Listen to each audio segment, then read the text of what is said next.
करते हैं हम आपका उस शो में जिसका नाम है क्या बात है। मुझे लगता है कि बहुत दिनों से मैंने गाने से कोई एपिसोड शुरू नहीं किया, तो मेरे ख्याल से गाने से शुरू करते हैं। क्या खांसी हो रही है तुम्हें? नहीं। हाँ, ओके, ऑलराइट। गाओ, आप गाओगे? तो क्या मेरे पिताजी आ रहे हैं, मैं ही गा रहा हूँ यहाँ पे? शुरू करते हैं एपिसोड, ओके। मैंने पूछा चांद से कि देखा है कहीं मेरे यार सा। वाह वाह। क्या एक मिनट नेहा, ये क्या हो क्या रहा है यार? मैं जब भी गाने से शुरू करता हूँ, मैंने देखा तुम इस तरह से अजीब अजीब फेसेस बनाती हो और मुस्कुराती हो यहाँ पे खड़े होके।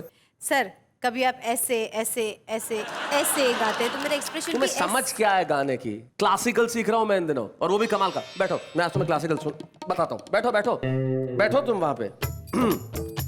कवित्री तो नहीं बन पाओगे, लेकिन कवियों की जगह बैठो तो सही। All the best to me. Band classical है, संभाल लेना थोड़ा। हाँ, 1 2 3 4। मोरे सैया तो है परदेस, मैं का करूं सावन को। मोरे सैया तो है परदेस, मैं का करूं सावन को। सुना लागे सजन बिना दे, मैं ढूंढूं साजन को। मोरे सैया प्यारे प्यारे प्यारे प्यारे, तारो बिना लगे नहीं मारा जिया रे। ओ तारो बिना लगे नहीं मारा जिया रे। नैनों ने थारी कैसा जादू किया रे। प्यारे प्यारे प्यारे प्यारे, तारो बिना लगे नहीं मारा जिया रे। ओ तारो बिना लगे नहीं मारा जिया रे। गगरे गगरे गगरे धनी धनी रे धा, मम ग मम ग मम ग मगरे गरे धा, निरे गरे गम गरे गम बम गम गरे गम बम निध मम गरे बम गरे था। थारो बिना मोहे चैन ना आवे, धक धक धक मारा जी घबरावे। थारो बिना मोहे चैन ना आवे, धक धक धक मारा जी घबरावे। बोले बसूर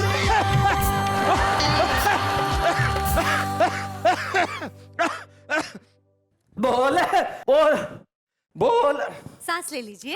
बोल। क्या बोले? बोले नाच न जाने आंगन टेढ़ा, बनाए कोई खाए कोई पेढ़ा। क्या मतलब? समझ में नहीं आया मेरे को। अभी समझाती हूँ। हाँ।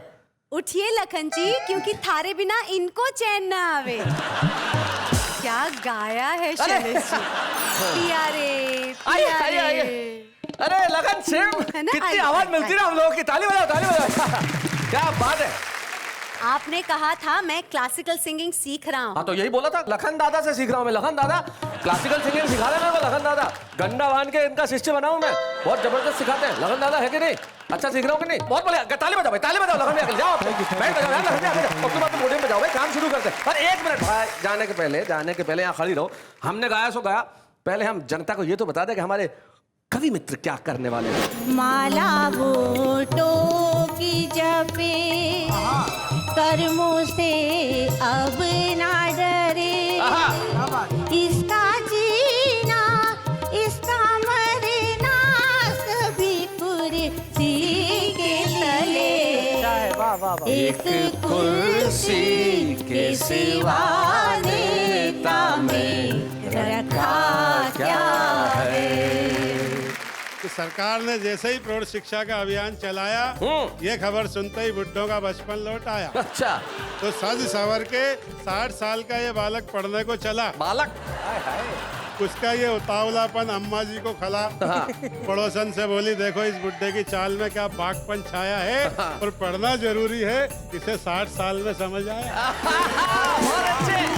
सभी पड़ोसन बोली, हाँ बहन, रामू का बप्पा भी बैरंग स्कूल गया है। और बोलेगा क्या खाक, 32 ही तो घर भूल गया। आज एक नरभक्षी ने अपनी बीवी से शाम को पूछा, डार्लिंग आज डिनर में क्या बनाया है? बोली आलू गोभी। अच्छा। बोले और कल क्या बनाओगे? बोले ये नहीं हंसा तो आलू चमन लाल। हरियाणा का आदमी तो अंग्रेजी बोलता तो उसका भी हरियाणवीकरण कर देता है। अच्छा।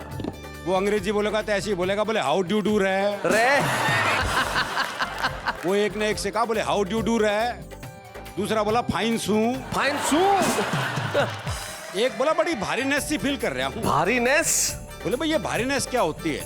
बोला हैवी पन। हैवी पन। चोट पर चोट सही, मुंह से कुछ कहा ही नहीं। वाह। चोट पर चोट सही, मुंह से कुछ कहा ही नहीं। हाँ मगर ये न समझना कि दिल दुखा ही नहीं। क्या बात है, बहुत अच्छा। चोट पर चोट सही।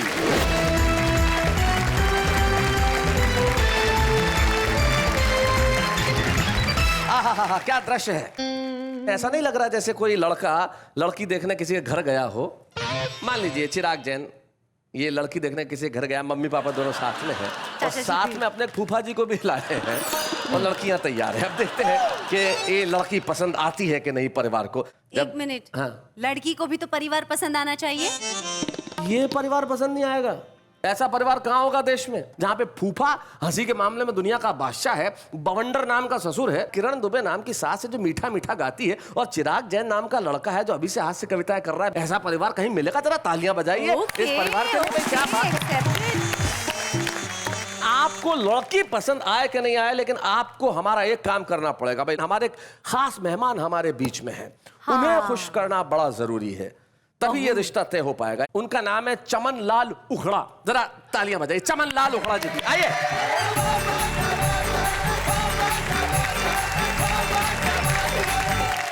उखड़ा जी नमस्कार। ये चमन लाल उखड़ा साहब हैं।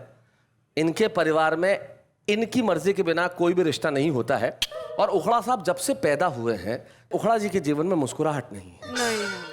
उखड़ा जी हमेशा पके हुए रहते हैं कि मुझे कई बार लगता है कि ये पैदा नहीं हुए थे, आम के पेड़ से पक के टपक गए थे। हमने देश के 4 बड़े कवियों को इसलिए बुलाया कि अगर आप इनके चेहरे पे मुस्कुराहट ला सके हाँ। तो शायद आज ये रिश्ते की बात तय हो पाए। उखड़ा जी आप जरा यहाँ तशरीफ रखें। पता है मेरे उखड़ा जी के मुखड़े पे कभी स्माइल देखी ही नहीं है मैंने।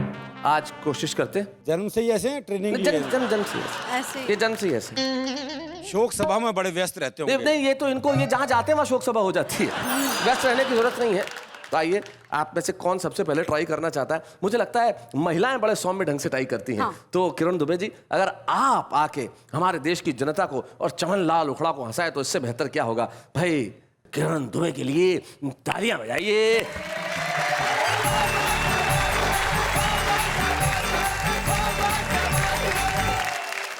तेरी आँखों के सिवा दुनिया में रखा क्या है? क्या बात है फूफा जी। तेरी आँखों के सिवा दुनिया में रखा क्या एक मिनट है? किरण जी ये आपका लिखा हुआ है? नहीं, ये चिराग फिल्म का गाना है। तो फिर आप क्यों गा रही है? मैं तो इनकी आंखें देख के गाना शुरू कर दिया। वैसे ये गाना जो है ना ये नकली है। अच्छा आज के जमाने में असली गाना क्या है वो मैं आपको सुनाइए। चलिए। एक कुर्सी के सिवा नेता में रखा क्या है? क्या बात है भाई, वाह वाह वाह। एक कुर्सी के सिवा नेता में रखा क्या है? माला वोटों की जपे कर्मों से अब ना डरे। इसका जीना इसका मरना सभी कुर्सी के तले। एक कुर्सी के सिवा नेता में रखा क्या है? क्या बात है किरण जी, वाह वाह। आपस के झगड़ों से मिलती नहीं इनको फुर्सत कहाँ। कुर्सी कहीं छिन ना जाए लगी इनको चिंता यहाँ, एक दूजे से लड़ी, कुर्सी के पीछे पड़े, इनका जीना इनका मरना सभी कुर्सी के तले, एक कुर्सी के सिवा नेता में रखा क्या बात है किरण जी, वाह वाह।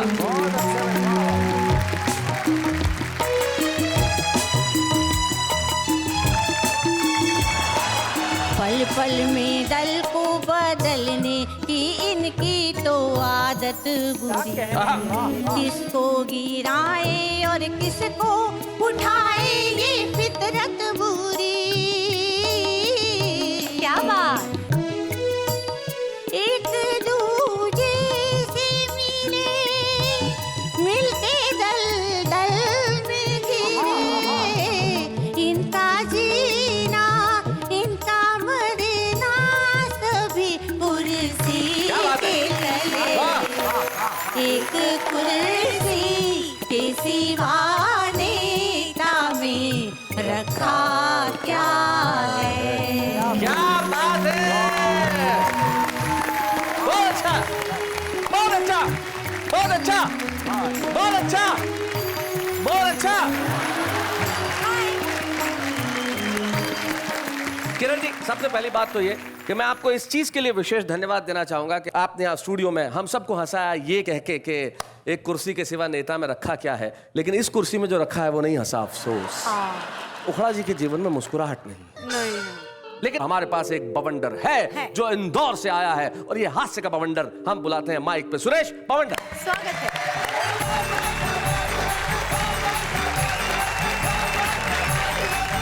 एक रचना पिछले दिनों हमारे देश में एक प्रोग्राम चल रहा था, प्रौढ़ शिक्षा, यानी कि जो हमारी एल्डरली एज के लोग हैं, जो बचपन में स्कूल में नहीं पढ़े, जो 50-60 साल के हो गए हैं, उन्हें पढ़ाने के लिए सरकार ने कार्यक्रम शुरू किया जिसे कहते हैं प्रौढ़ शिक्षा कार्यक्रम, जिसमें आप एडमिशन ले सकती हैं। जी। ओके।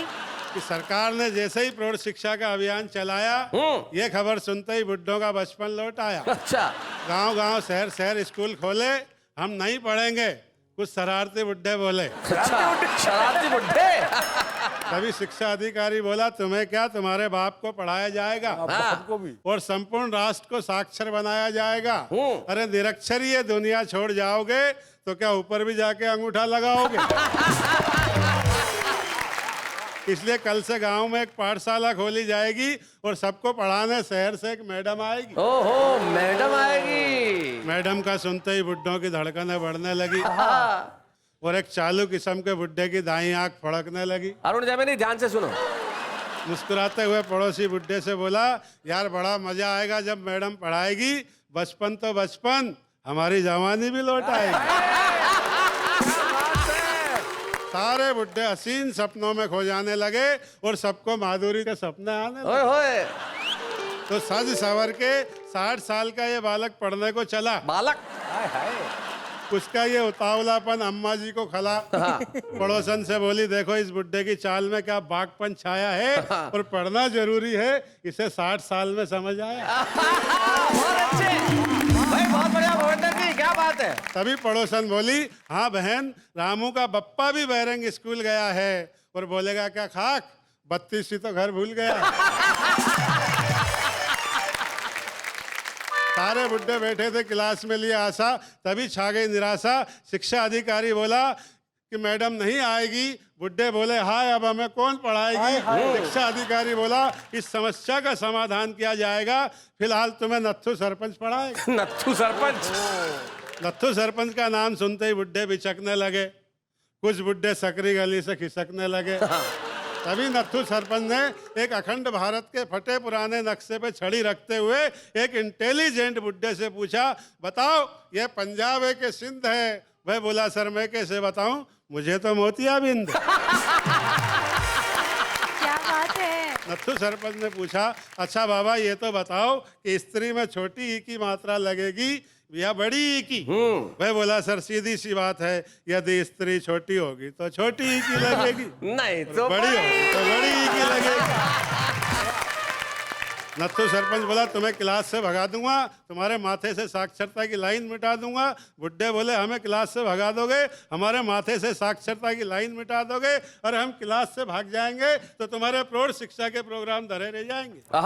ये कह के बुड्ढे सटक लिए, नत्थू सरपंच ने हाथ पैर पटक लिए। तभी चाय लेके 10 साल का बालक आया, वह बोला सर मुझे पढ़ा दीजिए, बदले में भले ही आप चाय के पैसे मत दीजिए। नत्थू सरपंच बोला बेटा इस क्लास में केवल बुड्ढों को पढ़ाया जाएगा, तेरा नंबर तो 50 साल बाद आएगा। क्या बात है भाई, वाह वाह वाह, बहुत बढ़िया।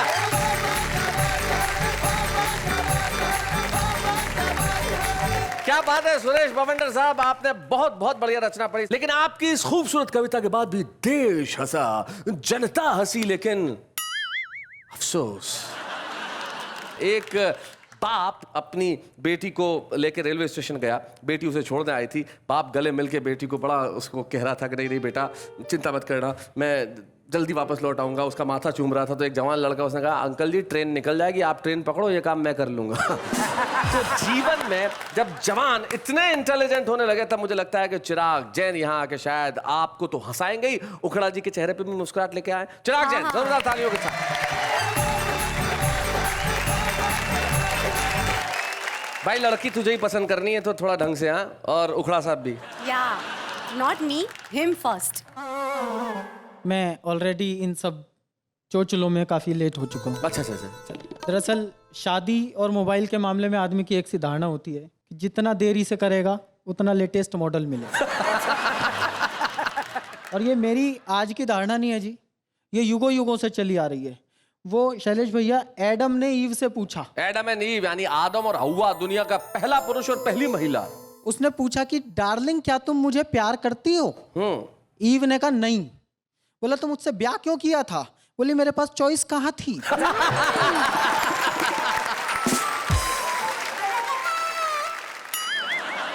मैं भाई साहब को एक बार फिर से प्रणाम कर देता। तुम अपना काम करो। वो दरअसल क्या है जी, मेरे को तो आज ये इनके जो हेयर स्टाइल वगैरह भी है नरभक्षी से लग रहे हैं। नरभक्षियों में भी स्थिति ऐसी है जी, नरभक्षी जो आदमी खा जाते हैं वो, ये आज कभी खाने बैठे हैं। नरभक्षियों की स्थिति ऐसी है, वो एक नरभक्षी अपने बेटे के साथ शिकार पे गया। अच्छा। तो सामने से एक पतली दुबली सी लड़की आ रही थी, तो बेटे ने कहा पापा इसे खा लें? बोले नहीं बेटा इससे पेट नहीं भरेगा। अच्छा। कुछ है तो है नहीं इसमें। बेटा बेचारा चुप हो गया। थोड़ी आगे गया, एक बहुत ही मोटी आ रही थी, उन्होंने कहा पापा इसे खा लें? बोले इतना खाएगा कोलेस्ट्रॉल बढ़ जाएगा, डॉक्टर के पास जाना पड़ेगा। अच्छा। और आगे गए, नेहा जी जैसी कोई आ रही थी। अच्छा। नेहा जी जैसी आ रही थी तो बेटे ने कहा पापा इसे तो खा लें? बोले बेटा आज इसे घर लेके चलेंगे, तेरी मम्मी को खाएंगे।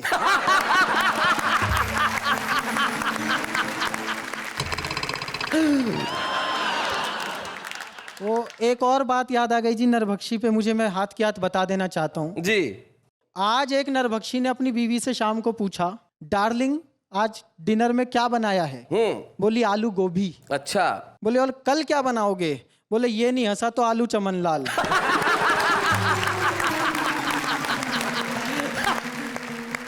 अच्छा ये स्थिति केवल पुरुषों के साथ नहीं है, महिलाओं के साथ भी बराबर की स्थिति है। वो मुझे याद है एक आदमी की लॉटरी निकल गई, उसने अपनी बीवी को फोन किया खुश होके। अच्छा। बोला जानू क्या तुम मेरे साथ पेरिस चलना पसंद करोगी? बोली वो तो ठीक है जानू, लेकिन मैं अपने पति को क्या बताऊंगी?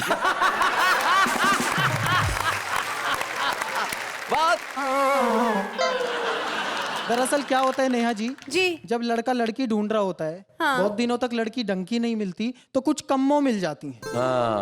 हर आदमी की जिंदगी में ऐसी कुछ कम्मों होती हैं जी जी। शादी के बाद जब वो कम्मो मार्केट में बीवी के साथ मिल जाए, हाँ, मतलब आपके साथ बीवी और सामने कम्मो आ जाए, उस स्थिति पर मेरा एक गीत है शैलेश भैया। सुनाइए। कम्मो मिल गई बीच बाजार, बीवी लड़ने को तैयार। कम्मो मिल गई बीच बाजार, बीवी लड़ने को तैयार। बीवी लड़ने को तैयार, बीवी लड़ने को तैयार। कम्मो मिल गई बीच बाजार, बीवी लड़ने को तैयार। ऐसी मिली घड़ी भर कम्मो खड़ी हो गई ठाट। बीवी मुंह फेरे लेटी है, घर के रहे न घाट। हम पे पड़ी तू तरफा मार, कम्मो मिल गई बीच बीच बाजार, कम्मो मिल गई बीच बाजार, बीवी लड़ने को तैयार। कम्मो मिल गई बीच बाजार, बीवी लड़ने को तैयार। लड़ने को तैयार, बीवी लड़ने को तैयार। कम्मो ने मुस्का कर देखा, बीवी हो गई ढोल। 4 दिनों से बोल रही ना मुंह से मीठो बोल। कम्मो ही बढ़िया थी यार, बीवी लड़ने को तैयार। कम्मो ही बढ़िया थी यार, बीवी लड़ने को तैयार। कम्मो मिल गई बीच बाजार, बीवी लड़ने को तैयार। हाल चाल तक पूछ न पाए, मुफ्त हुए बदनाम। कम्मो छूटी बीवी रूठी, माया मिली न राम। घर से शुरू हो गई वार, बीवी लड़ने को तैयार। कम्मो मिल गई बीच बाजार, बीवी लड़ने को तैयार।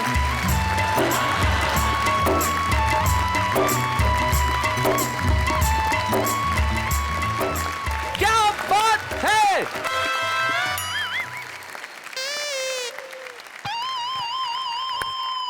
भाई वाह वाह वाह चिराग, क्या बात है, बहुत बढ़िया। जब दुश्मन देश छोटी छोटी मिसाइलों से अगर न मरे तो परमाणु बम लेके आना चाहिए। और हमारे पास हास्य का एक परमाणु बम है जो हरियाणा से आता है और नाम उनका अरुण जैमिनी है। जरा जोरदार था अरुण जैमिनी।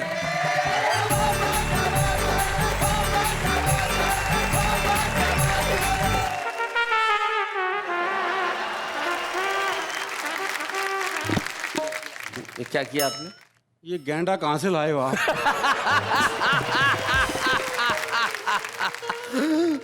नहीं नहीं, 2 कवि एक कवित्री को खा चुका है।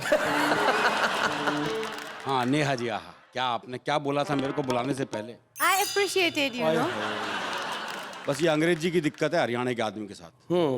हरियाणा का आदमी तो अंग्रेजी बोलता है तो उसका भी हरियाणवीकरण कर देता है। अच्छा, वो अंग्रेजी बोलेगा तो ऐसे ही बोलेगा, बोले हाउ डू डू रहे। वो एक ने एक से कहा, बोले हाउ डू डू रहे। दूसरा बोला फाइन सू। फाइन सू। एक बोला बड़ी भारीनेस सी फील कर रहा हूँ। भारीनेस? बोले भाई ये भारीनेस क्या होती है? बोला हैवीपन। हैवीपन? हमारी अंग्रेजी ऐसी है जी, वो बस में एक लड़का खड़ा था, एक लड़की चढ़ी तो लड़की का पैर लड़के के पैर पे रखा गया। अच्छा। तो लड़के का पैर दब गया तो लड़की बोली सॉरी, तो लड़का बोला मेंशन नॉट। अच्छा। लड़की आगे बढ़ गई, पीछे एक हरियाणा का बूढ़ा चढ़ गया, गलती से उसका पैर भी उस लड़के के पैर पे रखा गया। तो उसने लड़की की देखा देखी कह दी सॉरी। तो लड़का बोला तमीज नहीं, आप देख के नहीं चल सकते, सारा जूता खराब कर दिया, पैंट खराब कर दी, चलने की तमीज नहीं आपको? तो हरियाणा का बूढ़ा बोला क्यों भाई, मेरी सॉरी की स्पेलिंग गलत थी। बहुत अच्छे। अच्छा है। वो बस स्टैंड पे बहुत सारी महिलाएं खड़ी थी, एक बूढ़ा खड़ा था, बस आकर रुकी तो कंडक्टर ने सारी महिलाएं तो चढ़ा ली। अच्छा। जैसे ही बूढ़े का नंबर आया हाथ अड़ा दिया, बोला नो मोर। है बोले सारी मोर नहीं है तो चढ़ा ली। अच्छा, मेरा नंबर आया तो नो मोर। मोर। बहुत अच्छे। तो हमारी अंग्रेजी ऐसी है जी। दरअसल क्या है, वो एक बच्चा आया रिपोर्ट कार्ड लेके, हाँ। बड़ा मायूस सा। बाप ने पूछा क्या हुआ? बोले स्कूल से रिपोर्ट कार्ड लाया हूँ, फेल हो गया। बोले क्यों चिंता कर रहा है, रिपोर्ट कार्ड ही तो है, कौन सी डीएनए रिपोर्ट है। तो हमारी अंग्रेजी ऐसी है। दरअसल क्या है, हमारे यहाँ तो पढ़े नहीं पढ़े वो बराबर ही है मामला, और नहीं पढ़े तो भी कम नहीं है वो। अच्छा। वो एक तो कभी स्कूल गया ही नहीं, उसका काम था दिन भर गाय भैंस का गोबर इकट्ठा करना और छत पे उपले थापना गोश्त से। जी। उपले उपले समझते हो ना? हाँ। जब गोबर सुखाते हैं उसका ईंधन बनता है जो चूल्हे में डालते हैं, उससे ग्रामीण भाषा में उपले कहा जाता है। Okay. और ग्रामीण में गोश्त से कहा जाए। जी। गोबर। गोबर तो ये बैठा है। आप हंसाने की जगह गुस्सा कर देंगे। क्या करूं भाई, अब जाकर अगला हंस नहीं रहा तो मैं क्या करूं बताओ। ये गोबर ईंधन बनकर तुम में आग भी लगा सकता है। आगे हाँ। बोलो। उसका काम था दिन भर गाय भैंस का गोबर इकट्ठा करना, छत पे उपले थापना। हाँ। बड़ा हुआ तो लड़की वाले रिश्ते के लिए आए, तो लड़की के बाप ने लड़के के बाप से एक सामान्य सा सवाल कर दिया। बोले जी लड़का कितना पढ़ा लिखा है? बोले तुम पढ़े लिखे की बात कर रहे हो, उसके ऑटोग्राफ छत पे सूख रहे हैं। ऑटोग्राफ। एक कविता आपको सुनाता हूँ जी। एक दिन मैंने अखबार में पढ़ा कि जेल में मिलती हैं सुविधाएं आलीशान। अच्छा। देखने को रंगीन टीवी, पढ़ने को पत्र पत्रिकाएं और खाने को मिलते हैं एक से एक बढ़िया पकवान। ये पढ़कर मुझ बेरोजगार को लगा कि यहाँ तो मिलती है 5 स्टार सुविधाएं, अच्छा। नौकरी ढूंढने से तो अच्छा है किसी तरह जेल ही चला जाए। अब मुझे दिन में, रात में, गर्मी, सर्दी, बरसात में कश्मीर की वादियों की जगह जेल के हसीन, रंगीन, दिलकश सपने आने लगे। ओहो, जेल के सपने। रोज रोज लुभाने लगे। मेरी आत्मा मुझे बार बार कचोटती, मूर्ख, कवि सम्मेलन में चला जाता है, इससे तो जेल क्यों नहीं हुआ था। बहुत अच्छे। जेल जाने की धुन में मैं इस कदर बीमार पड़ गया, मलेरिया की जगह जलेरिया में जकड़ गया। जलेरिया, भाई बहुत अच्छे। इस अवस्था में मैं घर पर भी कैदियों वाले कपड़े पहनने लगा। अच्छा। और घर की खिड़की के सीखचों पर बैठने लगा। अच्छा। जब भी कोई मेहमान मिलने आया, मुझे ऐसा लगा जैसे जेल में कोई मिलाई करने आया। जब बात हद से आगे बढ़ गई तो मेरे पैरों की जोड़ी तिहाड़ जेल की ओर बढ़ गई। अच्छा। मैंने वहां देखा एक कैदी रिवॉल्विंग चेयर पर बैठा रसमलाई खा रहा था और एक पुलिस वाला उसके पांव दबा रहा था। क्या बात है, बहुत बढ़िया। और साथ साथ गिड़गिड़ा रहा था, भाग जा मेरे बाप, कब तक हमारी छाती पर मूंग दलेगा। 40 किलो से 80 किलो का तो हो गया, और कितना पलेगा। कैदी मुस्कुराया, बोला ज्यादा मत बड़बड़ाओ, जाओ हमारे लिए एक जोड़ा पान लेकर आओ। अच्छा।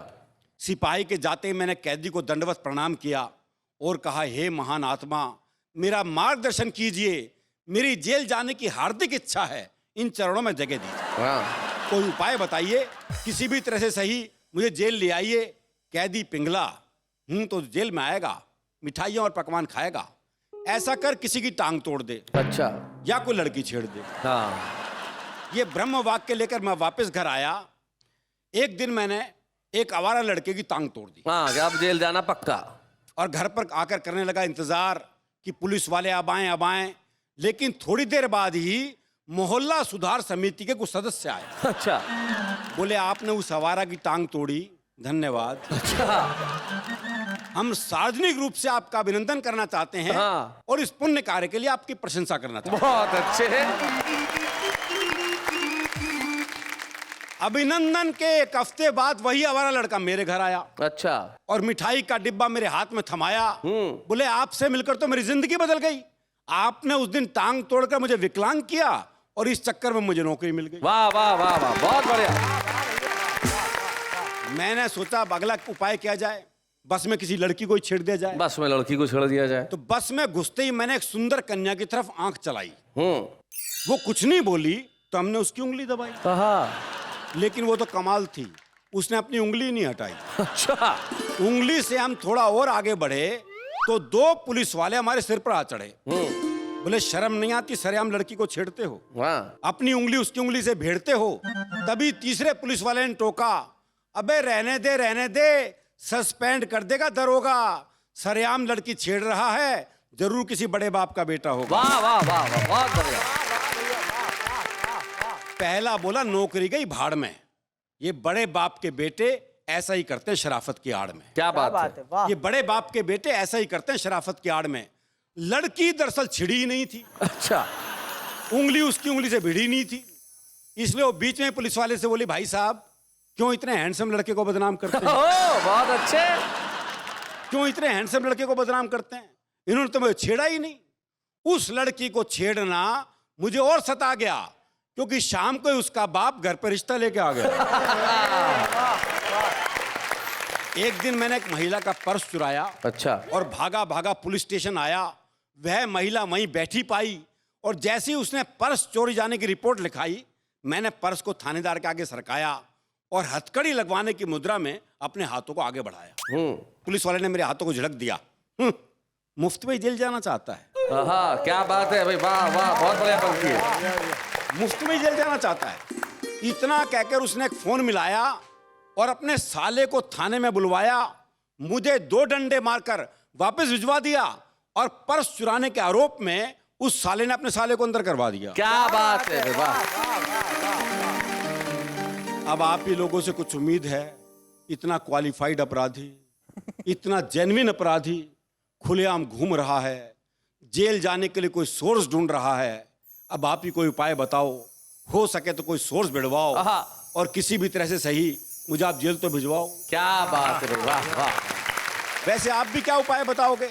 अगर आपके पास ही कुछ उपाय होते तो आप ये कविता घर पर नहीं बल्कि जेल में रंगीन टीवी पे देख रहे होते हैं। क्या बात है, बहुत है, बहुत अच्छे।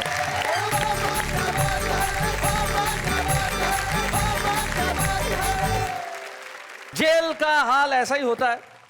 जेल में आदमी गिरफ्तार होने की मंशा, एक आदमी दौड़ा दौड़ा पुलिस स्टेशन आया, पुलिस को मेरे को गिरफ्तार कर लो, मुझे गिरफ्तार कर लो, मैंने अपनी बीवी को लकड़ी से मारा। तो बोले क्या मर गई? बोले मर नहीं गई, बच गई, पीछे आ रही है, मुझे गिरफ्तार कर लो।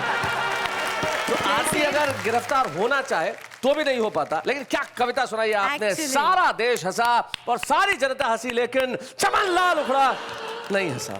अरुण जी, अर्ज किया है आहा आपने की इतनी अच्छी शायरी, आहा हंसी इसकी मायरी, अंकल बोले हाय हाय री। हंसा, अबे हंसा, अबे हंसा, अबे हंसा, अरे बधाई हो, अरे बधाई हो, बधाई हो, हंसा, अरे हंस गया, हंस गया। आइए, क्या बात है, क्या बात है। माफ कीजिएगा कि हमने आपको कहाँ फंसा दिया। देश के बड़े बड़े दिग्गज जो न कर सके, 2 कौड़ी की शायरी ने आपको हंसा दिया। लेकिन माफ कीजिएगा, शायरी होती है, कविता कविता होती है। जिंदगी में सबसे ज्यादा जरूरी है कि हम हंसें, चाहे जिस तरह से भी हंसे। हंसी आना आवश्यक है। इन्होंने आपको हंसाया, इनकी कविता ने आपको हंसाया, इससे बेहतर क्या हो सकता है। इससे हम आपको यह साबित करना चाहते हैं कि हम हर शख्स को करते हैं हंसाने का काम। लेकिन इस वक्त एक अल्प विराम।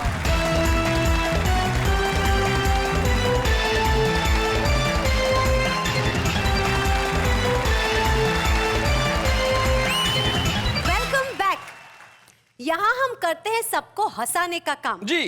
जग को हंसाने का है राम नाम। वाह, चलिए आगे करते हैं यही काम। अरे वाह वाह वाह वाह, क्या बात। इस बार तो भाई कविता भी बहुत बढ़िया भाई, क्या बात है भाई, वाह वाह वाह वाह।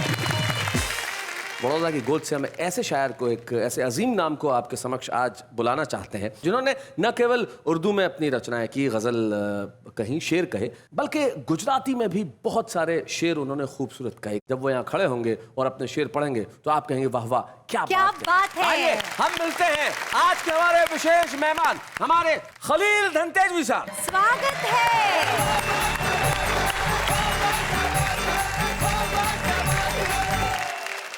चार हल्की फुल्की प्यार बनती है कि जी आता हो। हर घड़ी हर पल नया अंदाज दिखलाती अदा, हर घड़ी हर पल नया अंदाज दिखलाती अदा, गुनगुनाती मुस्कुराती झूमती गाती अदा।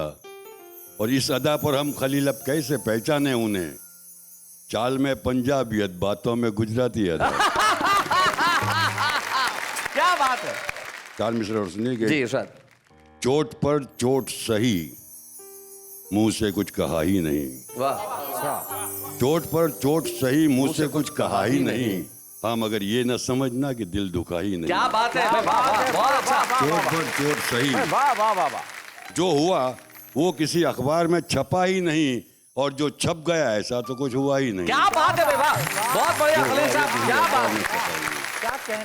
कभी हंसा के गया और कभी रुला के गया, गरज के वो मुझे हर तरह आजमा के गया। वाह, कभी हंसा के गया फिर कभी रुला के गया, गरज के वो मुझे हर तरह आजमा के गया। मैं अपने मुंह से बड़ी बात तो नहीं करता, यहाँ का जिल्ले इलाही भी घर पे आके गया। क्या बात है। मैं अपने मुंह से बड़ी बात तो नहीं करता। और गजब तो ये कि उजालों की सल्तनत वाला, गजब तो ये कि उजालों की सल्तनत वाला, उजालों की सल्तनत वाला मेरे चिराग से अपना दिया जला के गया। क्या बात, गजब तो ये कि उजालों की सल्तनत बहुत वाला। अच्छे। गजल के चंद शेर थे कि एक ने बोला जोर से बोलो, दूजा बोला धीरे बोल। एक ने बोला जोर से बोलो, दूजा बोला धीरे बोल। फिर मुझको समझाने आया पूरा टोला, धीरे बोल। रात का सन्नाटा कहता है परी उतरने वाली है। वाह, रात का सन्नाटा कहता है परी उतरने वाली है। हो सकता है यहीं पे उतरे उड़न खटोला, धीरे बोल। हो सकता है यहीं पे उतरे, हो सकता है यहीं पे उतरे उड़न खटोला, धीरे बोल। और आंधी भी कुछ दूर हवा का भेष बदल कर बैठी है। आंधी भी कुछ दूर हवा का भेष बदल कर बैठी है। तू क्या जाने किसने पहना किसका चोला धीरे धीरे बोल। बोल। बात है, तू वाह, क्या वाह। जाने किसने पहना किसका किसका चोला चोला धीरे धीरे बोल। बोल। और देख हवा का झोंका है या सचमुच कोई आया है। देख हवा का झोंका है या सचमुच सचमुच कोई आया है।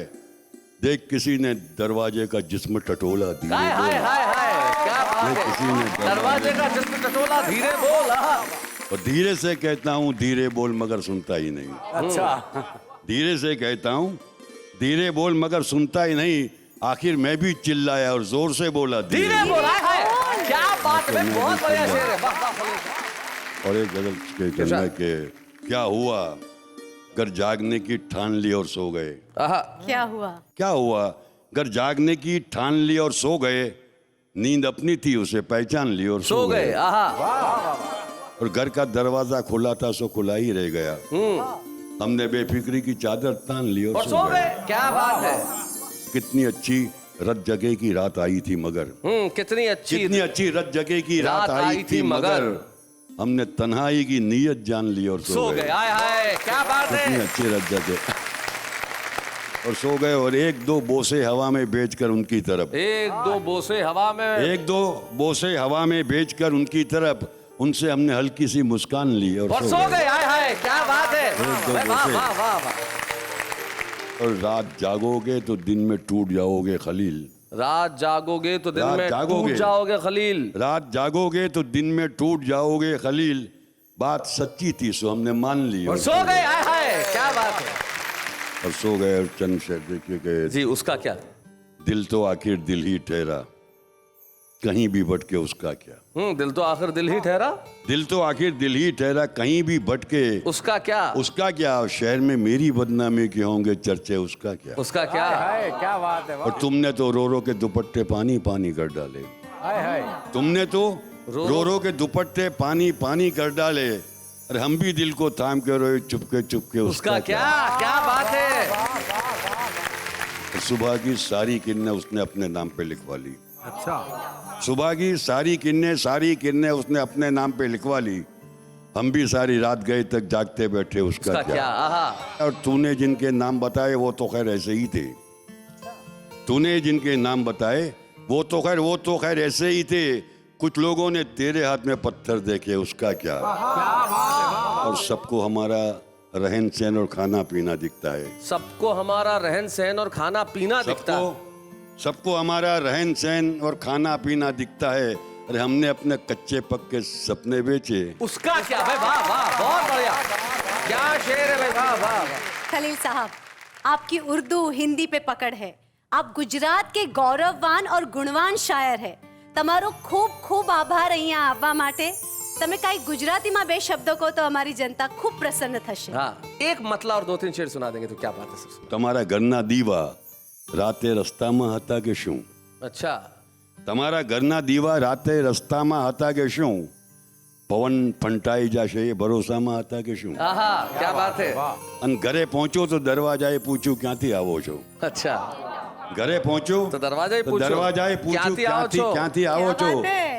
સુગંધ આ શેની છે સાંજે બગીચામાં હતા કે શું। आहा, आहा, क्या बात है। वाह वाह, बहुत बढ़िया। અને તમારા દિલના ધબકારા અજાણ્યા કેમ લાગે છે। हाँ। वाह वाह। તમારા દિલના ધબકારા અજાણ્યા કેમ લાગે છે। તમે પણ કાલે તરણેતરના મેળામાં હતા કે हाय શું। हाय हाय, क्या बात है। वाह वाह वाह वाह। खलील धनतेजवी साहब, बड़ौदा के एक शायर जो सिर्फ गुजरात के शायर नहीं है, सारे हिंदुस्तान के शायर हैं। और यकीन मानिए जब ऐसा कोई शायर इस मंच पे आता है तो वाह वाह क्या बात है का फर्ज है, कर्तव्य है कि हम उस शायर का सम्मान करें। आज मिलकर हम सम्मानित कर रहे हैं खलील धनतेजवी साहब को। अच्छे हैं या बूढ़े हैं, नर है या नारी है, हंसी देने वालों के सब ही आभारी है। कविता सुनाने वाले सबको हंसाने वाले अब सबके साथ है। क्या बात है। तो आज हमने यहाँ खलील धनतेजवी साहब को सम्मानित किया। यकीन मानिए मेरा सौभाग्य है, मेरे इधर भी बड़ौदा है, मेरे इधर भी बड़ौदा है, और बड़ौदा के बीच में खड़ा हुआ राजस्थान है, गुजरात है, महाराष्ट्र है, हरियाणा है, मध्य प्रदेश है, और यही हिंदुस्तान है। आइए इस हिंदुस्तान को मिलकर करते हैं प्रणाम, लेकिन इस वक्त एक अल्प विराम।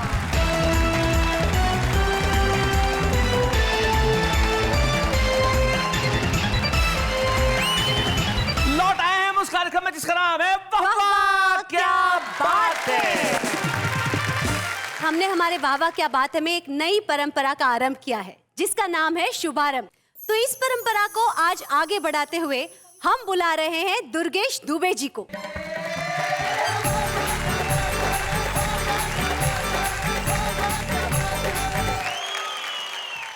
दुर्गेश जी, जब मैंने आपका नाम लिया तो मेरे साथ सबको लगा होगा कि कोई बड़े बुजुर्ग इंसान आ रहे हैं, पर इतनी छोटी उम्र में आपका इतना बड़ा शुभारंभ, क्या बात है। आपका बहुत बहुत शुक्रिया नेहा जी। एक बहुत छोटा सा गीत रखता हूँ, आप सभी का आशीर्वाद चाहता हूँ। कि दीवाना बना मैं दीवाना, दीवाना बना मैं दीवाना, वो पहली नजर में नजर का मिलाना, वो पहली नजर में नजर का मिलाना, तेरा मुस्कुरा के वो पल के झुकाना, मेरे पूछने पर तेरा कुछ न कहना, मेरे पूछने पर तेरा कुछ न कहना, मुझे भाग गया तेरा खामोश रहना, मुझे भाग गया तेरा खामोश रहना, मेरे मन में चाहते के सपने सजाना, मेरी नजरों से तेरा खुद को छिपाना, होठों से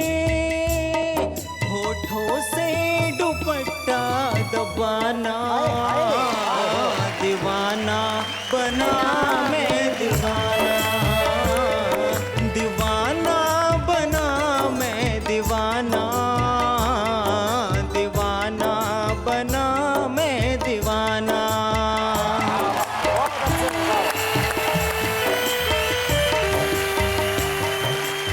दुर्गेश जी, आप यहाँ आए, आपने अपनी कविता का शुभारंभ वाह वाह क्या बात है के मंच पे किया। Thank you so much.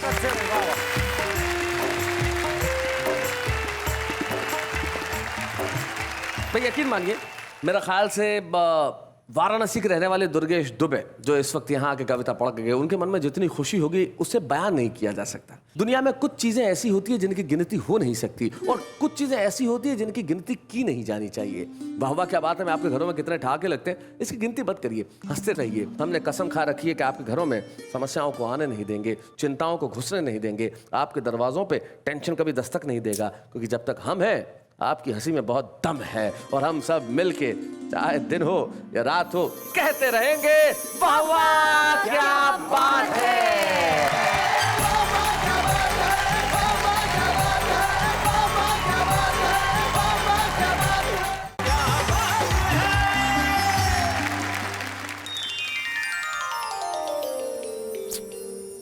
O my God, oh my God, oh my God, 17वीं बार लिपस्टिक लगा रही हूँ फिर भी शैलेश जी अभी तक नहीं आए। हेलो, वैसे तो मैं शो आराम से अकेली हैंडल कर सकती हूँ, पर क्या करें, बड़े बुजुर्ग को रिस्पेक्ट जो देना पड़ता है।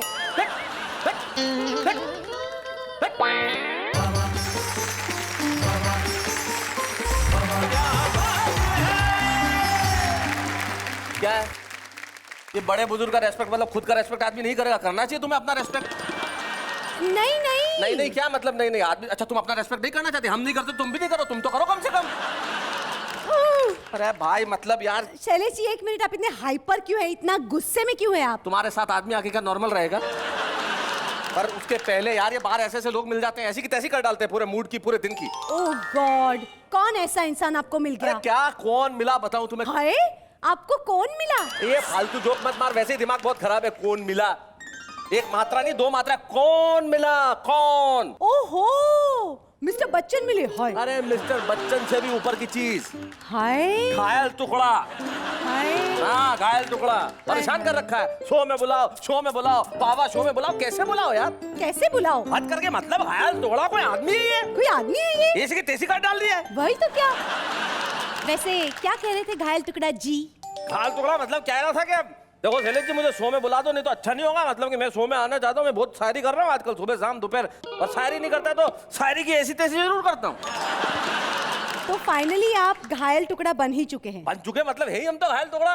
तो फिर शैलेश जी तो मेरे लिए अच्छा कहते नहीं है, आप ही कुछ मेरे लिए अच्छा कह दीजिए।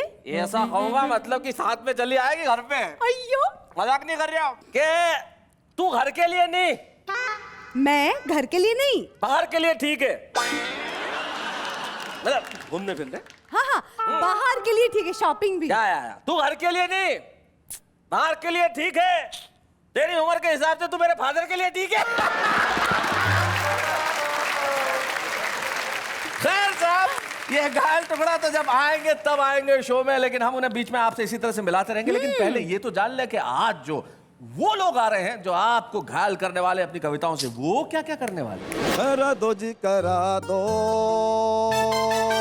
मेरी शादी करा दो, करेगा मेरे दिल पे यहाँ तो रेगिस्तान, खिलाऊंगा मैं उसको बनारस का पागा गा गा गा गा गा गा गा। करा दो जी करा दो, इसकी शादी करा दो, शादी करा दो। यूं तो बढ़िया होटल में इंतजाम था, आराम ही आराम था, लेकिन होटल के रेस्टोरेंट में पानी के अलावा सब कुछ था मांसाहारी, और ये दोनों कवि थे शाकाहारी। शैलेश जी और सुरेश जी ने 50वीं बार पानी पिया और 60वीं बार संकल्प लिया, रघुकुल रीत सदा चली आई, प्राण जाए पर मटन न खाई, प्राण जाए पर चिकन न खाई। क्या बात है। एक दिन हंसकर बोला मुझसे मेरा तोता, अच्छा, तुम मैं नागर होती कितना अच्छा होता। क्या बात? दो टकियों की एक नौकरी होती चाहे ना होती, होते 10-12 बच्चे, अच्छा, स्कूल की फीस ना होती, वाह, महंगाई के आलम में ना घर की चिंता होती। क्या बात? 2 दिन में प्यार का लड्डू, 2 दिन में प्यार का लड्डू, कभी खारा तो ना होता, मैं नागर होती कितना अच्छा होता। ये पत्नी से परेशान तो वो तोते से परेशान, लेकिन अपनी परेशानी तो बच्चों की है जी। उसने कंप्यूटर पे एक बहुत बढ़िया प्रॉब्लम हल की, तो हमने उसकी पीठ थपथपाई। मैंने शाबाश बेटे, तू देखने में बेवकूफ लगता लेकिन है नहीं। अच्छा, उसने तुरंत मुझे निपटाया। बोले पापा मुझ में आप में यही तो फर्क।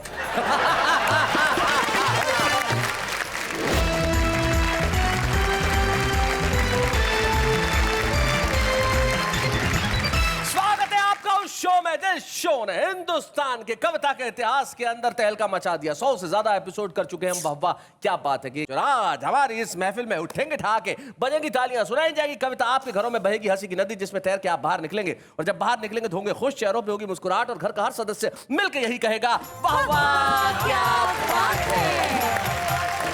आज का जो एपिसोड है, जो चारों लोग हैं आज हमारे बुजुर्ग स्पेशल में जो बैठे हैं, तो तुम इनसे कनेक्ट करो। ओह हाउ स्वीट, मतलब माय प्रोग्रेस। नॉट प्रोग्रेस, आपके साथ के लोग, आपकी जिसको हम हरियाणा में कहते हैं जोट के लोग हैं, जो चारों ये बैठे हुए हैं। आज इस बुजुर्ग स्पेशल में आप चारों का स्वागत है। अनिता जी, आप इस पे आपत्ति उठा रही है, जरा माइक उठाइए। हाँ हाँ, 2 पंक्तियां आपके लिए। स्वागत। के इंसान हैं आप, अपना पराया न देखिए, हाँ। जब प्यार बांटना है तो चेहरा न देखिए। उसके लिए मैं आपको सिर्फ 2 पंक्तियां कहना चाहता हूं कि जिंदगी के अंदर जरूरी नहीं है कि हर आदमी नायक ही हो।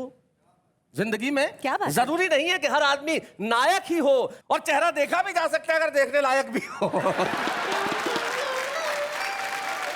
चलिए माफ कीजिएगा, चेहरों की हम बात नहीं करते, हम उम्र की बात करते हैं। आज बुजुर्ग स्पेशल जो है आदमी की उम्र के लिए हमारे कवि मित्र श्याम ज्वालामुखी वो एक बहुत बढ़िया बात कहते थे। वो कहते थे कि नोट की वैल्यू देखी जाती है, प्रिंटिंग डेट कौन देखता है। तो जीवन में वैल्यू जो है वो हमेशा बनी रहनी चाहिए, और हमारे बड़े वैल्यूबल कवि हमारे बीच में है जो चारों हमारे साथ बैठे हैं। मुजावर मालेगावी, अनिता सोनी, आशकर नटले, सुरेश अवस्थी। एक बार इनके लिए जोरदार तालियां, और हम कहते हैं वाह वाह क्या बात है। स्वागत है आपका। तो आइए महफिल की शुरुआत करते हैं। महफिल की शुरुआत उस कवि से करते हैं जिसके पास कविताएं अलग अलग है लेकिन जैकेट एक है। मुजावर मालेगावी, जोरदार तालियों के साथ।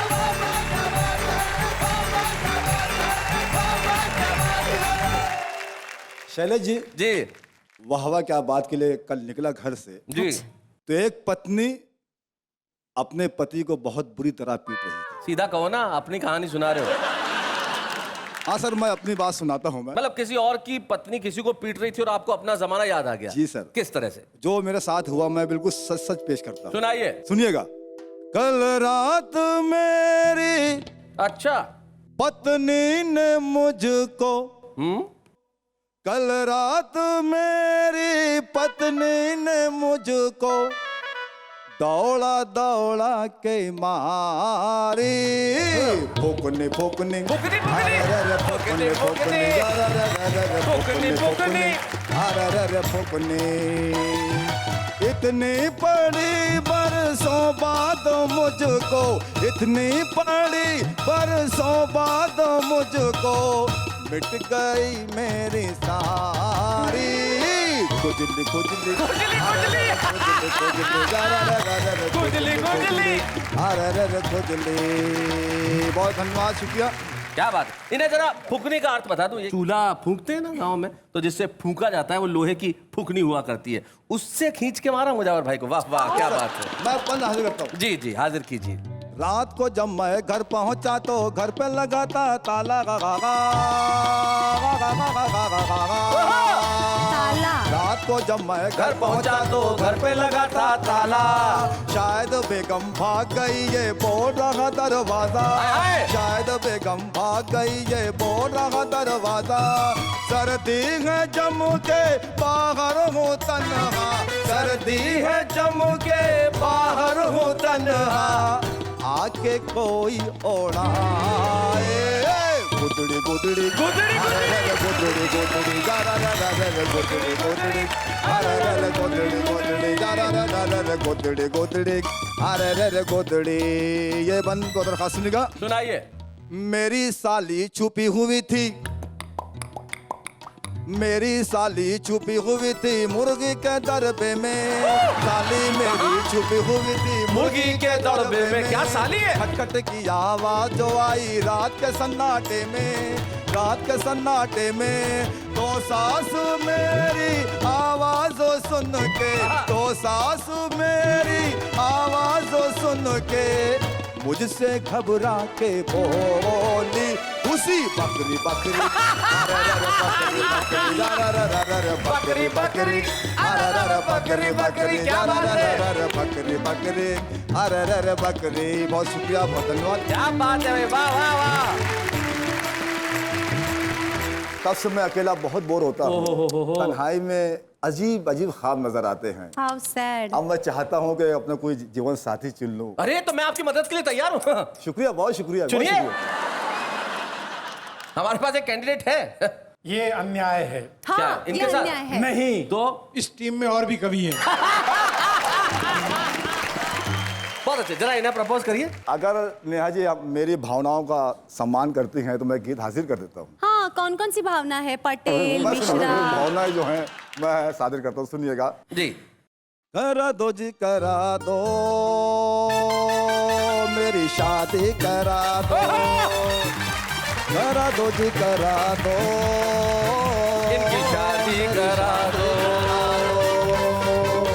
है शादी का भूत मेरे सर पे सवार है शादी का भूत मेरे सर पे सवार उतारो मेरी आशिकी का बुखा गा गा गा गा गा गा गा गा करा दो जी करा दो मेरी शादी करा दो।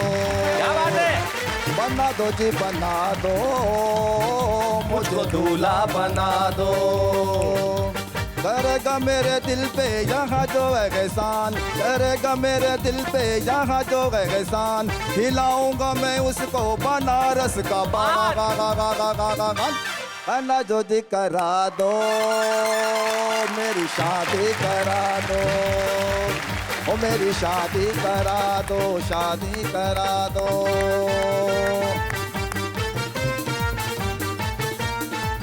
क्या बात है। प्रेम नगर का हूँ आशिक पुराना प्रेम नगर का हूँ आशिक पुराना एक पत्नी का दिल है दीवाना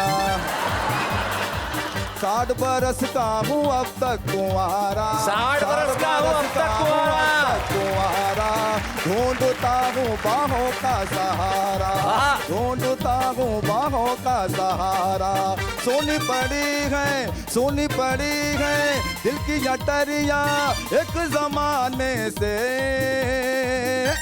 बजा दो जी बजा दो मेरी पुंगी बजा दो पुंगी बजा दो। बजा दो, शहनाई बजा क्या बात दो, मेरी पुंगी बजा दो। ये बंद पता लगा, सुनिएगा, चलिए जी सुनिएगा जी। जो भी हसीना मेरे पास आए, अच्छा। पहले वो खट्टी कविता सुनाए। अच्छा। जैसे ही दिल उसको आई लव यू बोले, जैसे ही दिल उसको आई लव यू बोले, मार के ठुमका मुझे भाग जाए। चूल्हा बेचारा ठंडा पड़ा है मेरे जीवन का, गा गा गा गा गा गा गा गा। पका दो जी पका दो, मेरी खिचड़ी पका दो, पका दो जी पका दो, मेरी खिचड़ी पका दो। करेगा मेरे यहाँ तो रेगिस्तान, खिलाऊंगा मैं उसको बनारस का पागा गा गा गा गा गा गा गा। करा दो जी बना दो, मुझको दूल्हा बना दो, दूल्हा बना दो, करा दो जी करा दो, इसकी शादी करा दो, शादी करा दो। क्या बात है। अंतिम बंद जी। देखिएगा डॉक्टर साहब, जो भी मेरा जीवन साथी बनेगा, जो भी मेरा जीवन साथी बनेगा, जो मेरे बालों में कंघी करेगा, क्या सपना है। हर रोज उसकी मैं सेवा करूंगा, खाना पकाऊंगा पानी भरूंगा, खाना पकाऊंगा पानी भरूंगा। माना कि मैंने भारी बहुत है मेरे जीवन का, गा गा गा गा गा गा गा गा। उठा दो जी उठा दो, मेरा डोला उठा दो, उठा दो जी उठा दो, मेरा डोला उठा दो। करेगा मेरे दिल पे यहाँ जो एहसान, करेगा मेरे दिल पे यहाँ जो एहसान, खिलाऊंगा मैं उसको बनारस का पागा गा गा गा गा गा गा गा। करा दो जी, करा दो शैलेश जी, इसकी शादी करा दो।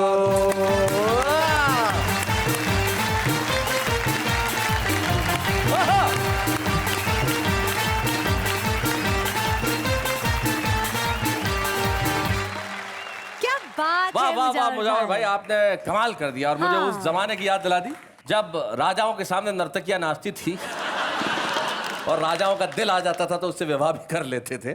आज आपने बिल्कुल ऐसा आके नृत्य किया नेहा के सामने, लेकिन मैं आपको कहना चाहता हूँ, देखिए गलत बात है, मैं नहीं चाहता कि आप इस तरह से कोई चीजें करें। ये तुम्हारे पिताजी के घर की दीवार नहीं है।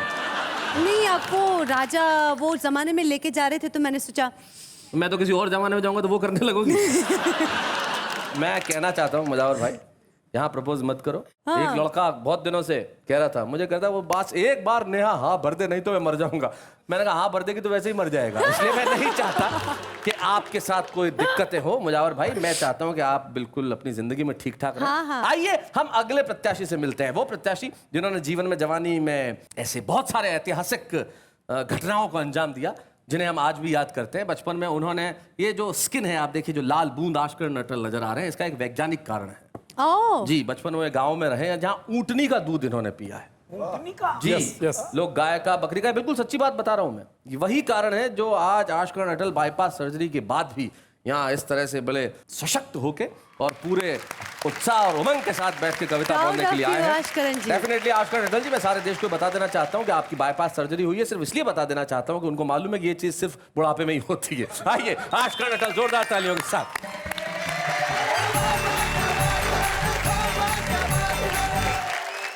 काव्य पाठ शुरू करने से पहले एक टिप्पणी मैं करना चाहता हूँ।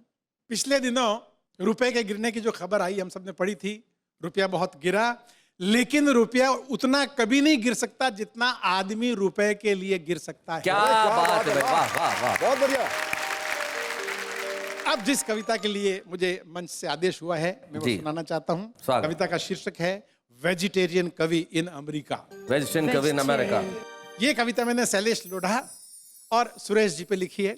जी हाँ, लोग बाग नेताओं पे लिखते हैं, लोग बाग पुलिस वालों पे लिखते हैं, मेरे पास उससे बढ़िया माल रखा हुआ था। मैंने इन पे लिखी। और दोनों के बारे में परिचय में मैं आपको बता दूं, दोनों शुद्ध शाकाहारी हैं। पक्के। खाने में लहसुन भी नहीं खाते, बिल्कुल नहीं। खाने में इन दोनों को पराठे बहुत पसंद है। पराठों के लिए अपनी रेट भी आदि कर देते हैं और कभी कभी तो मुफ्त में भी चले जाते हैं। बिल्कुल। क्या बात है, कितना जानते हैं आप मेरे लिए। तो साहब कुछ साल पहले ये दोनों अमेरिका गए थे और एक ऐसे होटल में बंदोबस्त हो गया जहां पे शाकाहारी खाने को कुछ भी नहीं था। 2 दिन तक लगातार भूख से मरने की नौबत आ गई। और मैंने एक शेर सुना, उसमें एक पंक्ति है कि भूख इंसान को गद्दार बना देती है, लेकिन भूख इन बहादुरों को मांसाहारी तक नहीं बना सकी। क्या बात। एक बार इनके सम्मान में तालियां बजा दीजिए। क्या बात। धन्यवाद धन्यवाद। यूं तो बढ़िया होटल में इंतजाम था, आराम ही आराम था, लेकिन होटल के रेस्टोरेंट में पानी के अलावा सब कुछ था मांसाहारी और ये दोनों कवि थे शाकाहारी। धर्म बचाते तो प्राण गंवाते, प्राण बचाते तो धर्म गंवाते। किससे करते फरियाद, आयोजक आने वाला था 2 दिन बाद। क्या बात। शैलेश जी और सुरेश जी ने 50वीं बार पानी पिया और 60वीं बार संकल्प लिया, रघुकुल रीत सदा चली आई, प्राण जाए पर मटन न खाई, प्राण जाए पर चिकन न खाई। क्या बात है। टीवी पर न्यूज आ रही थी, अगले साल अमेरिका वाले मंगल पे पहुंच जाएंगे।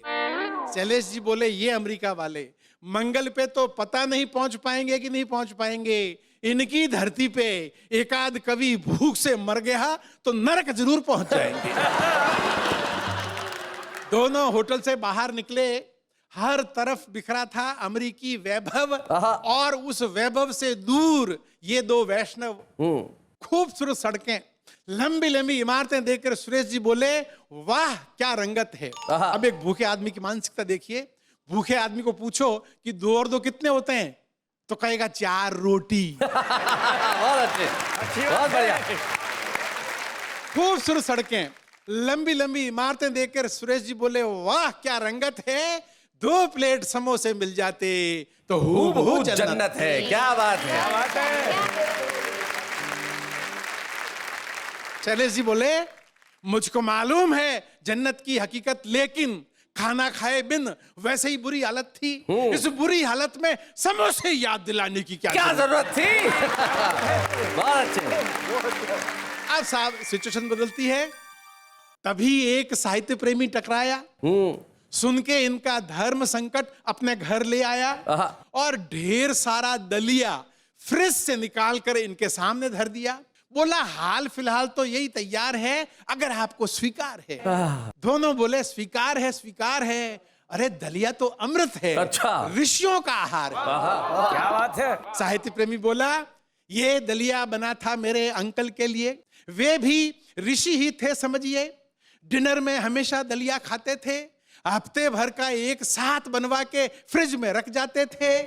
अभी एक दिन ही खाया था कि दुनिया से मुंह मोड़ गए, हमारे लिए दुख और आपके लिए दलिया छोड़ गए। हमारे लिए दुख और आपके लिए दलिया छोड़ गए। लिए दलिया छोड़ गए। बनना था। सुरेश जी बोले, ये हुआ ना ऋषियों वाला काम, उनकी आत्मा को शांति दे श्री राम। साहित्य प्रेमी बोले, दाने दाने पे लिखा है खाने वाले का नाम, जितने दानों पे उनका नाम था उतना ही उन्होंने खाया। शैलेश जी बोले, उनकी शराफत देखिए, हमारे नाम वाले दानों को हाथ भी नहीं लगाया। बहुत अच्छे अटल जी। अब दोनों दलिये पर टूट पड़े, ठूस ठूस के खाया और हर कौर के साथ साहित्य प्रेमी का आभार जताया। आप महान हैं, देवता समान हैं, आपने दलिया नहीं खिलाया है, वैष्णव धर्म बचाया। क्या बात है। आपके जैसा साहित्य प्रेमी ढूंढे से नहीं मिलेगा, हिंदी साहित्य आपका सदा ऋणी रहेगा। अब देखिए फिर सिचुएशन बदलती है जी। अब इसे इनका नसीब माने या ऊपर वाले का मजाक जाने, इधर ये बासी दलिये से पेट भर रहे थे, उधर गरम पराठों का निमंत्रण लिए आयोजक के एक रिश्तेदार होटल में इनका इंतजार कर रहे थे। अच्छा। ये लौट के आए तो पता चला वे अभी अभी घर गए हैं। इनके लिए पता और ये मैसेज छोड़कर गए हैं कि 1 घंटे तक इंतजार करूंगा, फिर नहीं मिल सकूंगा, आ जाइए खाना तैयार है, आलू के पराठे, मटर पनीर और साथ में अचार है। अब दोनों ठगे ठगे एक दूसरे का मुंह देखने लगे। सामने गरम पराठों का निमंत्रण धरा था, पर खाते कैसे, गले तक तो दलिया भरा था। भाई बहुत अच्छे अटल जी, क्या बात है। और साहब आदमी की फितरत देखिए कि आदमी कितना एहसान फरामोश हो सकता है। देखिए सुरेश जी, आदमी की फितरत देखिए, आदमी की फितरत देखिए कि जो दलिया कुछ देर पहले अमृत समान था, अब वो अमृत समान न रहा। जो साहित्य प्रेमी कुछ देर पहले महान था, अब वो महान न रहा। अब वो महान न रहा। शैलेश जी ने शराब देते हुए कहा, तेरा सत्यानाश हो। साहित्य की दुम, उल्लू की घोड़ी, पेट में एक पराठे की जगह नहीं छोड़ी। बहुत अच्छे। सुरेश जी बोले, यहाँ अमेरिका आकर भी दलिया ही खाते हो। इस जिंदगी का एक दिन का भरोसा नहीं, फिर 7 दिन का दलिया एक साथ में बनाते हो। बहुत बढ़िया, बढ़िया बढ़िया। दाने दाने पे लिखा है खाने वाले का नाम। पूरे अमेरिका में उस बासी दलिये पर हम दोनों का लिखा था ना। कर गए ना दुश्मनों वाला काम। इनके चेहरों पे उभर आया दर्द देखकर होटल का मैनेजर बोला, can I help you sir? Shailesh ji बोले, चिढ़ते चिढ़ते, तुम तो क्या, तुम्हारे राष्ट्रपति भी इसमें हेल्प नहीं कर सकते। बहुत अच्छे। मैनेजर की कल्पना से परे था इनका दुख, इनका अवसाद। विदेशी क्या जाने भारतीय भोजन का स्वाद।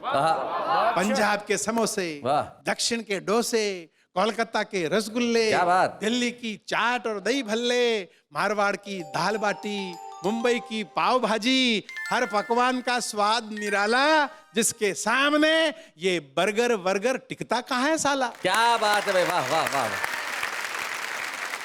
उसी स्वाद के कारण हम चांद पर गए नहीं। क्या बात है भाई, बहुत बढ़िया लाइन है, वाह वाह वाह। उसी स्वाद के कारण हम घर से निकले नहीं। उसी स्वाद के कारण कितने मुल्कों ने हम पर हमले किए, पर हमने किसी मुल्क पर हमले किए नहीं। बस स्वादिष्ट और मसालेदार खाना खा लिया तो ऐसा लगा जैसे तीनों लोग का राज पा लिया। क्या बात है भाई, वाह वाह वाह वाह वाह वाह। बहुत बहुत धन्यवाद।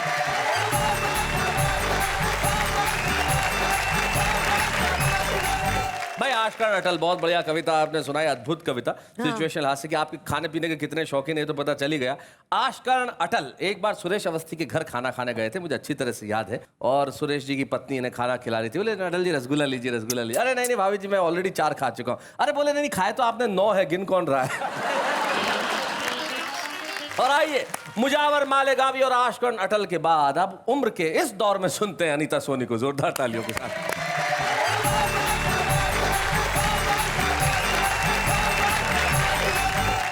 तो हमारा दिन खराब है क्योंकि हमें 65 साल का बना दिया गया है।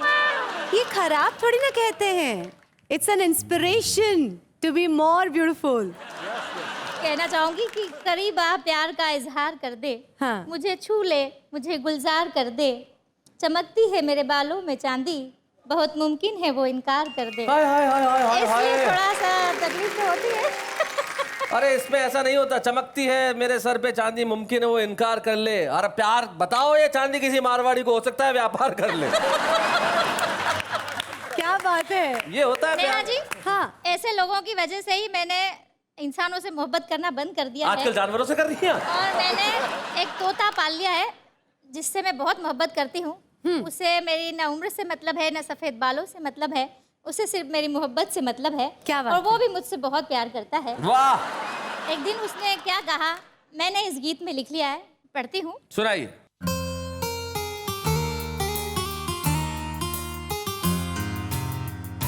वाह लगन वाह। एक दिन हंसकर बोला मुझसे मेरा तोता। अच्छा। एक दिन हंसकर बोला मुझसे मेरा तोता, तुम मैना अगर होती कितना अच्छा होता। तुम मैना अगर होती, मैना अगर होती कितना अच्छा होता। अच्छा होता। एक डाल पे बैठ के करते हम प्यार की मीठी बातें, बाहों में बाहें डाले हम प्यार के नगमे गाते। मैं प्यार से देखा करता तुमको इमलियां खाते, हम दिन भर चोंच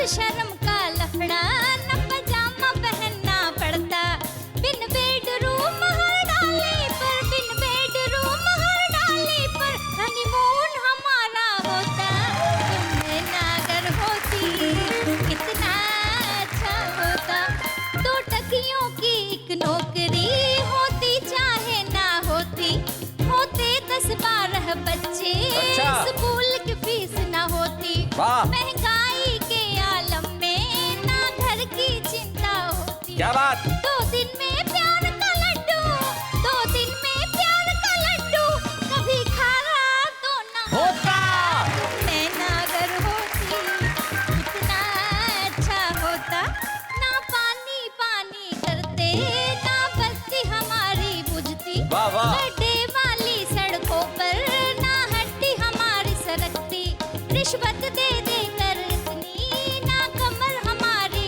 झुकती नेताओं से बेईमानों से वाह नेताओं से बेईमानों से ना लेना देना होता क्या बात है? नैना अगर होती कितना अच्छा होता क्या बात है वाह वाह वाह वाह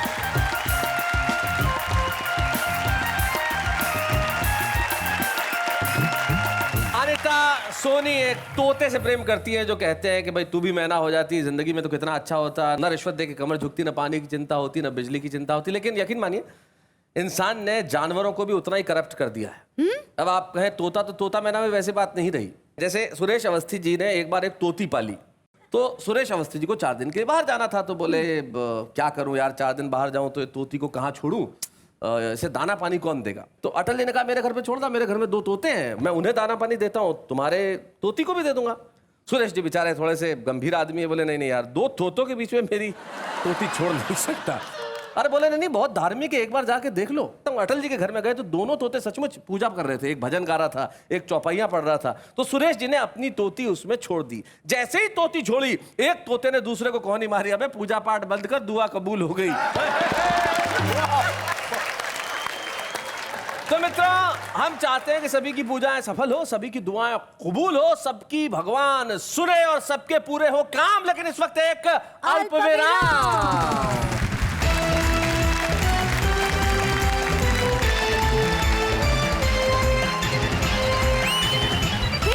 स्वागत है आपका आपके अपने शो में जिस शो का नाम है वाह वाह क्या बात एक बुजुर्ग ने शादी की 80 साल की उम्र में शादी की उन्होंने और शादी करने के बाद एक दवाई की दुकान पे गए और बोले भैया जरा आर्थराइट्स की मतलब घुटने के दर्द की 5-6 गोलियां दे दो जरा माथे के दर्द की भी 10 गोलियां दे दो जरा एक प्लास्टर भी छोटा सा दे दो पट्टी बांधने वाला और जरा खांसी का भी कुछ इलाज हो तो दवाई दे दो तो मैं पास में खड़ा था मैंने कहा क्या चल रहा है हनीमून शॉपिंग कर रहा हूं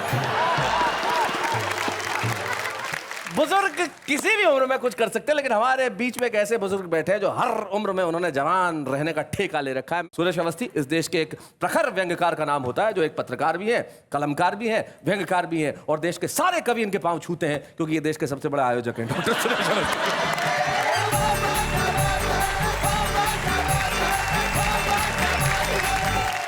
मैं आपको बधाई देता हूँ आजकल आप तोते से काम चला रहे हैं लेकिन सच ये है कि ना इनके पास तोता है ना मेरे पास तोती है दोनों वाह वाह क्या बात में आ गए आजकल दोनों एंकरिंग कर रहे हैं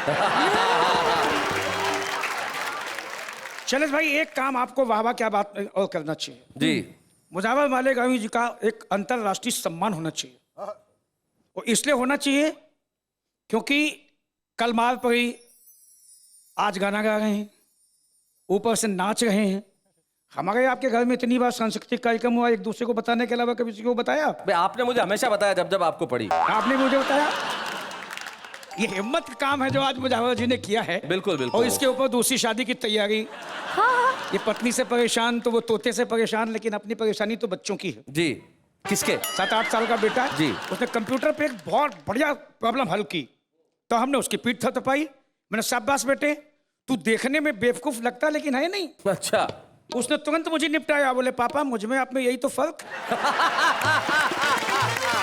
क्या बात है बहुत अच्छे रामलीला दिखा के लौटा तो मैंने उससे एक सवाल किया तो बड़ी दूर की कौड़ी लेके आया बहुत बढ़िया जवाब दिया उसने। हमने उससे पूछा बेटे बता कि कुंभकर्ण एक दिन जगता था, 6 महीने सोता था, ऐसा क्यों होता था? बेटा बोला पापा कुंभकर्ण बड़ा महान था, बाहर से राक्षस था, भीतर से इंसान था। वाह वाह, बढ़िया बात है। बाहर से राक्षस था, भीतर से इंसान था। उसके एक बहन थी, 2 भाई थे, सबके सब बदमाश थे, सबके सब हरजाई थे। बड़ा भाई रावण घमंडी इतना कि खुद को भगवान कहता था।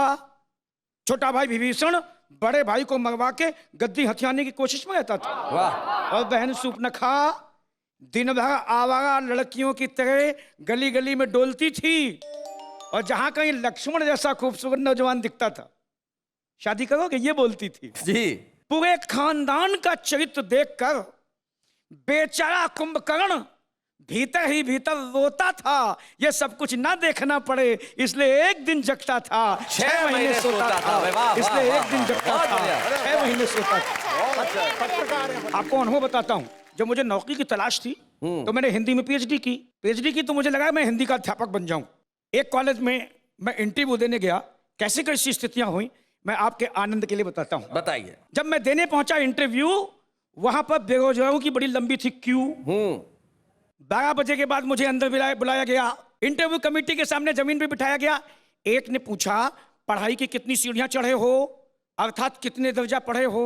मैंने कहा एमए किया है। बोला ठीक है, लेकिन ये बताओ बीए का इम्तिहान क्यों नहीं दिया? अच्छा। मुझे हंसी तो आई लेकिन मैं हंस नहीं पाया खुलकर। मैंने कहा एमए बीए के बाद ही आता है सर। अगला सवाल तो उसका बहुत ही टाइट था। बोला एमए में कितने विषय थे और कौन सा साइड था? अच्छा। मैंने कहा सर एमए में एक ही विषय होता है और बेरोजगार आदमी साइड के लिए नहीं सोसाइटी के लिए होता है। क्या बात है भाई, वाह। मैंने सोच लिया कि ऐसे बेवकूफों के साथ हम कोई रिस्क नहीं लेंगे। अब जो भी सवाल किए जाएंगे उसके उत्तर कुछ उल्टे सीधे देंगे। अच्छा।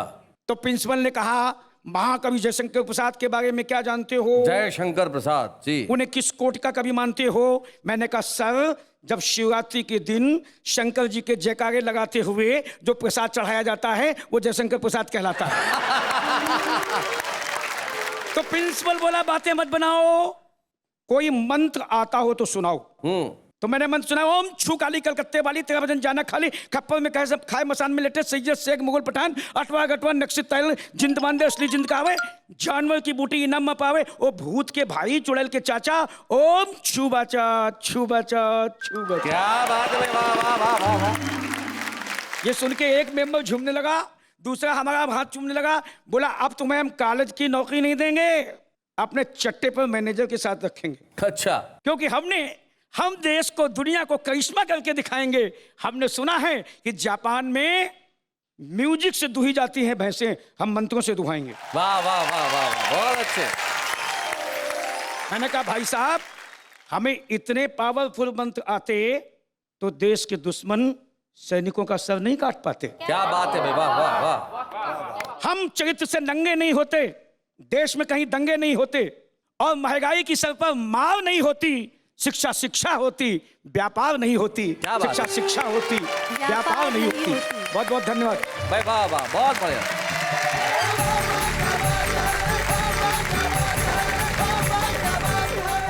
बहुत बढ़िया डॉक्टर सुरेश अवस्थी, आपने एक अद्भुत कविता पढ़ी थी। इस कविता के लिए बहुत बहुत बधाई। बहुत बढ़िया। आइए हम मिलके अपने चरित्र को और देश के चरित्र को ठीक करने का करें काम। लेकिन इस वक्त एक अल्पविराम।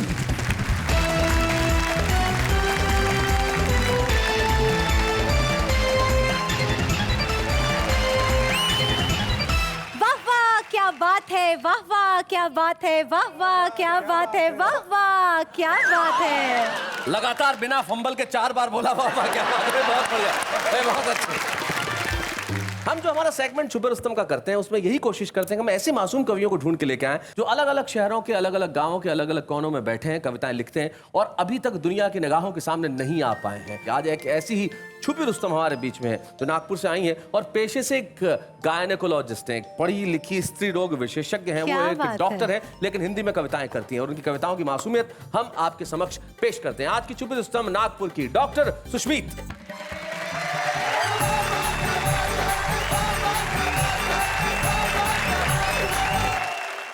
अभी ट्रेन में आ रही थी इस कार्यक्रम के लिए, तो साथ में जो बैठे लोग थे उन्होंने पूछा कि आप कहाँ जा रही हैं। हमने कहा कविता पढ़ने जा रही हैं। तो कहने लगे कि आप तो डॉक्टर हैं। हमने कहा हाँ। तब एक महिला बड़ी सहानुभूति जताते हुए बोली, अरे अरे बेचारी की प्रैक्टिस भी नहीं चलती।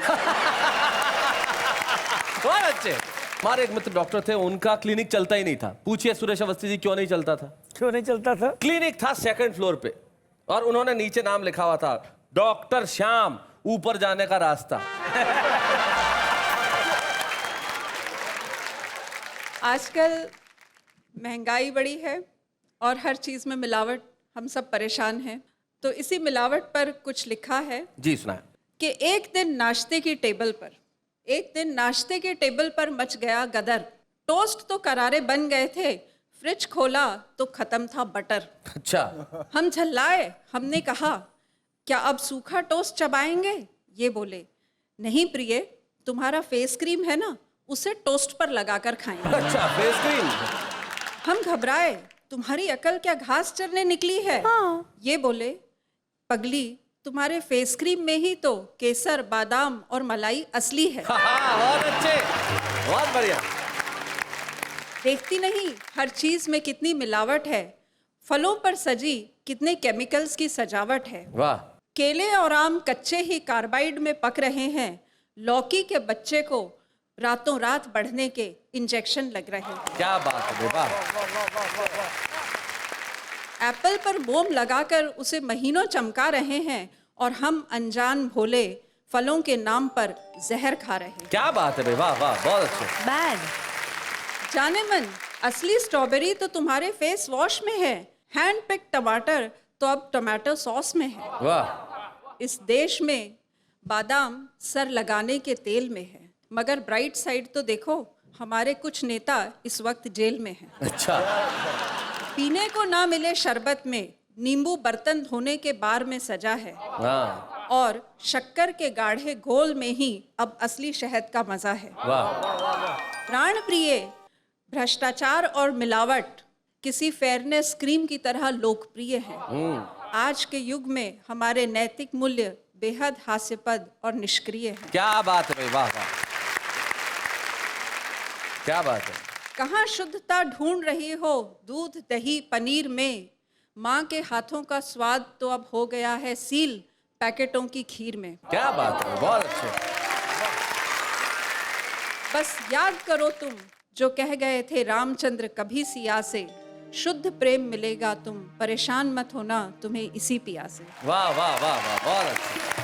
क्या बात है भाई डॉक्टर सुष्मित, आपने बहुत बहुत मासूमियत से जैसा एक डॉक्टर सोचता है वैसा कहा और जैसा एक गृहिणी सोचती है वैसा कहा। हम आपको एक छुपे रुस्तम की ट्रॉफी इसलिए देना चाहते हैं कि बहुत अच्छा किया आपने कि आपने मिलावट पे कविता लिखी, कविता में मिलावट नहीं की। और हम चाहते हैं कि ये कविता में मिलावट न हो, कविता की मासूमियत हमेशा बनी रहे। इसलिए आइए आज के इस मंच पे हम छुपे रुस्तम की ट्रॉफी देते हैं डॉक्टर सुष्मित को।